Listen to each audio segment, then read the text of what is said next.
Halo semuanya, selamat datang kembali di channel kita. Pernah nggak sih kamu berpikir, gimana ya caranya tubuh kita bisa terus hidup?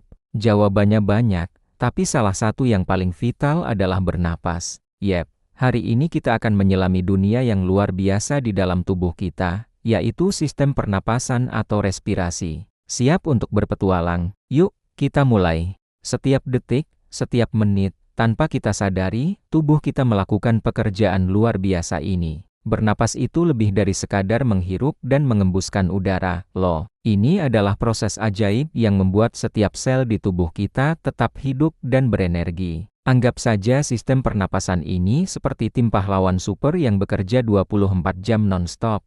Dan pahlawan-pahlawan ini punya markas dan anggota yang keren-keren. Jadi, siapa saja sih anggota tim pahlawan super ini? Pertama, ada sang penjaga gerbang, yaitu hidung. Udara pertama kali masuk lewat sini. Di dalam hidung, ada bulu-bulu halus dan lendir yang fungsinya seperti satpam super canggih. Mereka menyaring debu, kotoran, dan kuman yang mau ikut masuk. Nggak cuma itu, udara yang dingin juga dihangatkan dan dilembabkan di sini, biar paru-paru kita nggak kaget. Jadi, bernapas lewat hidung itu jauh lebih sehat, ya. Setelah dari hidung, udara melanjutkan perjalanannya ke tenggorokan, atau nama kerennya faring dan laring. Ini seperti lorong penghubung. Di sini ada bagian penting namanya epiglotis, katup pintar yang memastikan udara masuk ke jalur yang benar, yaitu trakea, dan makanan masuk ke jalur lain, yaitu esofagus. Itulah kenapa kita bisa tersedak kalau makan sambil bicara. Karena si katup ini bingung mau buka tutup jalur yang mana. Selanjutnya, udara masuk ke trakea atau batang tenggorokan. Bayangkan trakea ini seperti pipa utama yang bercabang dua. Dindingnya diperkuat oleh cincin tulang rawan, jadi bentuknya tetap kokoh dan gak akan kempes saat kita bernapas. Cabang dari trakea ini disebut bronkus, satu menuju ke paru-paru kanan, dan satu lagi ke paru-paru kiri. Nah, sekarang kita sampai di organ utama, sang bintang pertunjukan, paru-paru. Kita punya dua paru-paru, kanan dan kiri, yang dilindungi oleh tulang rusuk. Paru-paru ini bukan sekadar balon kosong, loh. Di dalamnya, bronkus tadi terus bercabang-cabang menjadi lebih kecil dan lebih kecil lagi, seperti ranting pohon. Cabang-cabang terkecil ini disebut bronkiolus. Mirip banget kan sama struktur pohon yang terbalik?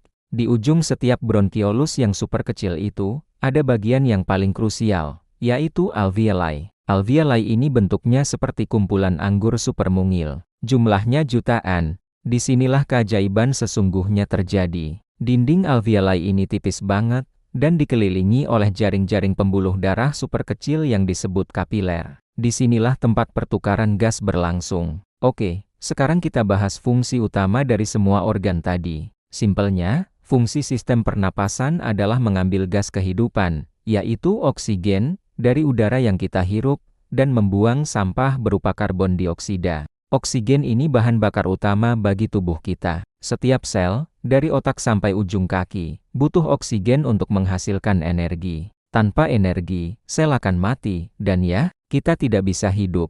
Gimana sih contoh fisiologinya? Prosesnya begini. Saat kamu menarik napas atau inhalasi, otot diafragma di bawah paru-paru akan berkontraksi dan bergerak ke bawah. Otot di antara tulang rusuk juga berkontraksi, mengangkat tulang rusuk ke atas dan keluar. Ini membuat rongga dada jadi lebih besar, sehingga paru-paru bisa mengembang dan menyedot udara masuk. Proses ini kita sebut pernapasan dada dan pernapasan perut. Udara yang kaya oksigen tadi masuk, melewati hidung, tenggorokan, trakea, bronkus, bronkiolus, dan akhirnya sampai di alveoli. Nah, disinilah pertukaran gas terjadi. Oksigen dari udara di dalam alveoli akan menembus dinding tipisnya dan masuk ke dalam sel darah merah yang ada di pembuluh kapiler. Ibaratnya, oksigen ini naik angkot sel darah merah. Setelah oksigen diangkut oleh darah, ia akan diedarkan oleh jantung ke seluruh penjuru tubuh. Setiap sel yang membutuhkan oksigen akan mengambilnya dari darah. Sebagai gantinya, sel-sel ini akan melepaskan produk sisa metabolismenya, yaitu karbon dioksida, ke dalam darah. Jadi, ada pertukaran lagi di tingkat sel. Lalu, apa yang terjadi dengan karbon dioksida ini? Darah yang sekarang kaya akan karbon dioksida akan kembali lagi ke jantung, lalu dipompa ke paru-paru. Karbon dioksida ini akan dilepaskan dari darah, menembus dinding kapiler, dan masuk kembali ke dalam alveoli.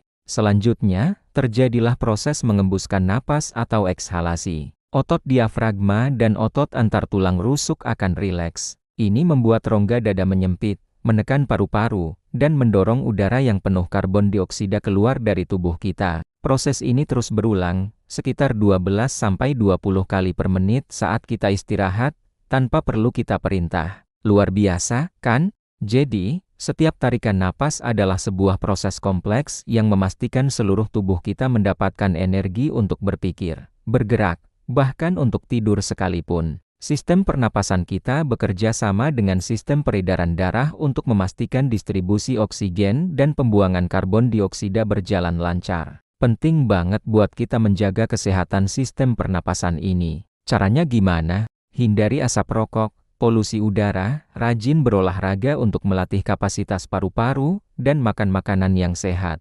Dengan paru-paru yang sehat, kualitas hidup kita juga akan meningkat.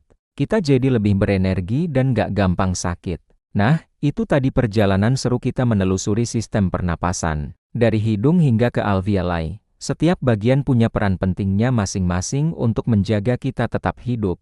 Semoga penjelasan ini membuat kalian lebih menghargai setiap tarikan napas yang kalian ambil. Tubuh kita ini benar-benar sebuah mesin yang sempurna. Terima kasih banyak sudah menonton video ini sampai akhir. Kalau kalian suka dengan konten seperti ini dan merasa video ini bermanfaat, jangan lupa untuk tekan tombol like, bagikan ke teman-teman kalian, dan yang paling penting, subscribe channel ini ya, biar kalian gak ketinggalan petualangan kita selanjutnya di dalam tubuh manusia. Tulis juga di kolom komentar, organ apa lagi yang kalian ingin kita bahas selanjutnya. Sampai jumpa di video berikutnya, tetap sehat dan teruslah bernapas.